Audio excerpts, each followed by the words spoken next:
So welcome to Bionic. Let's take a look. Now we'll imagine in this demonstration that the spectator chooses the 6 of hearts. That's a nice card, the 6 of hearts.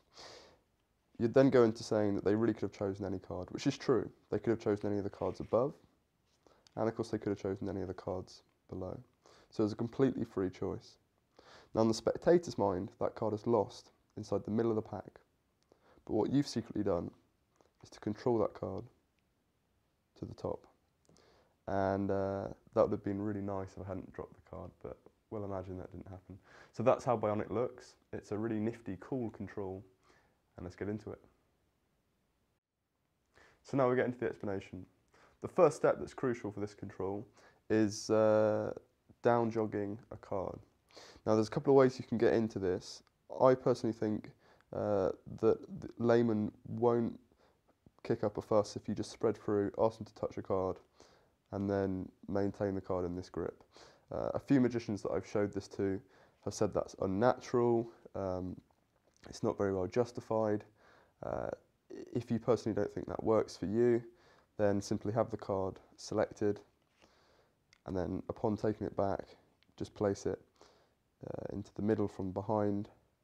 And the crucial thing here is that it goes to halfway on the length of the card. So where that little paddle is, you're just going to push the card up to there. So you can either take the card and replace it like that, or as I do, just spread through and then recollect the card under the spread, but ensuring that it's halfway across the length of the card.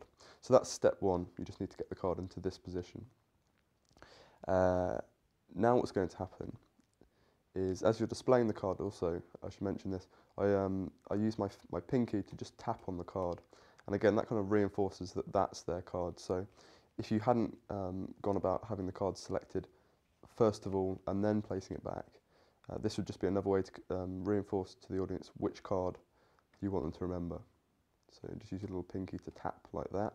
That also provides a bit of misdirection to get a break under the top card of the left hand's packet. And I'm now going to steal this card underneath these two cards. And here's what it looks like. So I've displayed the Jack of Spades, and boom, I've now stolen that card underneath the spread. And the position of that card is quite important.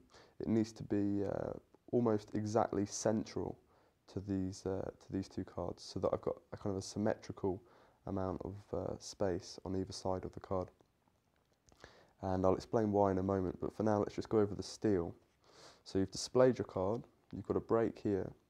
As you turn this packet face down, for a split second these two packets come into contact, and all I'm simply doing is just aligning these two packets together, and then just stealing that card underneath. So very simple. As I say, it all takes place in a split second. You just display the card and you just steal it underneath. There's really not much to explain there. I'm sure that's self-explanatory. I'm just going to re-establish my grip so the cards aren't all over the place. So the Jack of Spades, oh, we've got the same card, and we're now going to steal one card underneath, maintaining a symmetrical amount of space. So once we're in this position, I just kind of flick this little corner here. That kind of suggests singularity, and I just think it adds a little bit of rhythm to the control. So I give a little flick here. As I say, you could have freely chosen any card. I mean, for example, you could have chosen any of the cards above, and as I'm saying that, what I've now done is to place this lower edge here in between my pinky and the base of the thumb. So I'm using my left hand, the left hand's pinky and the base of the thumb. And my kind of gauge for this is these lines here, just above the angel's head. There's 3 little lines, and as long as the lower edge of that card is around there, I find this works best. So I'm going to simply just place this card on top, aligning there, and now using my pinky and base of the thumb, I'm just kind of gripping at those two cards, not tightly, just softly. Okay. So if I just remove this top spread, this is the position I'm in. I've got the selection here. I've got an indifferent card which is now sandwiched between the lower packet and the actual selection, and that's actually been masked by this spread which is on top.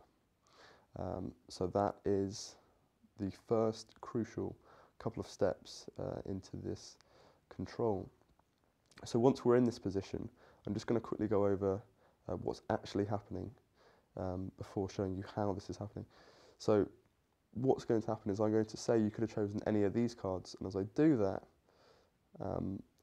I raise the spread, and naturally the bottom of the spread crosses this little border here, and it's now resting on top of the indifferent card.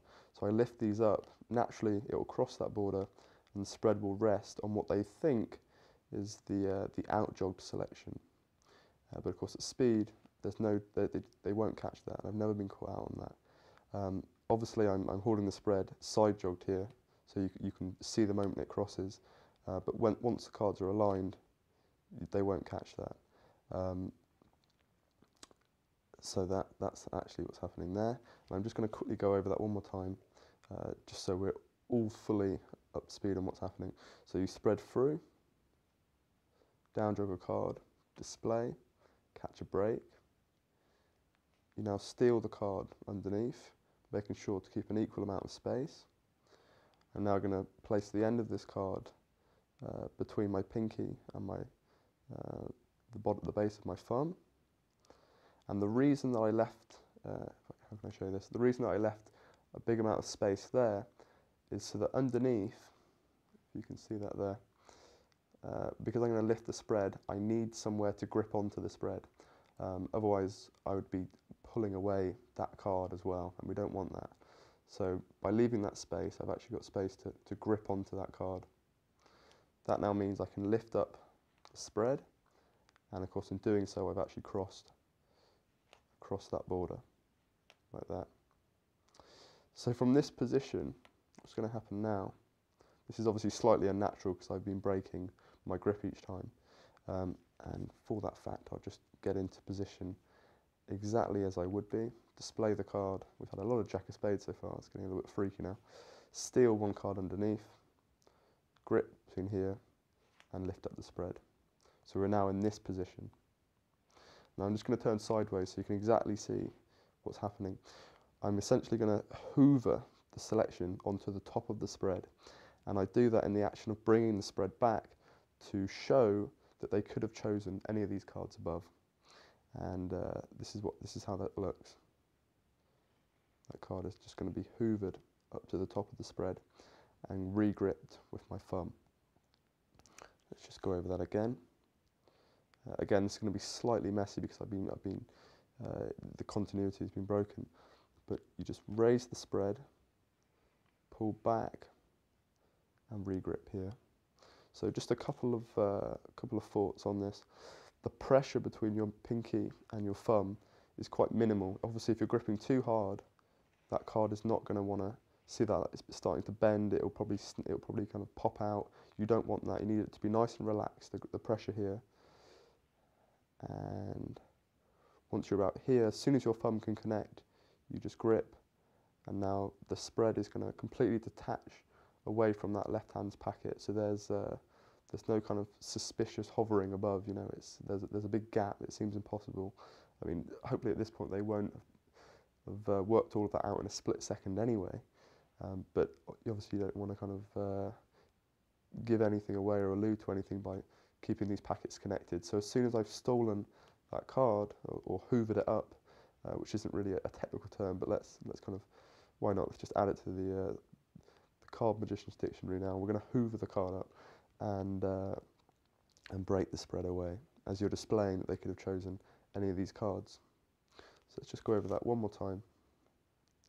You raise the spread, and now pull back, grip, and pull away.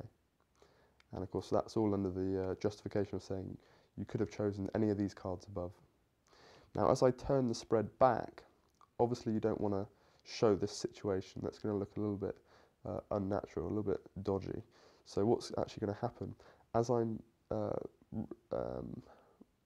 rotating my wrist, I pull back on my thumb, and that will align the selection onto the top of the pack, thus kind of completing the actual control, but also disguising, you know,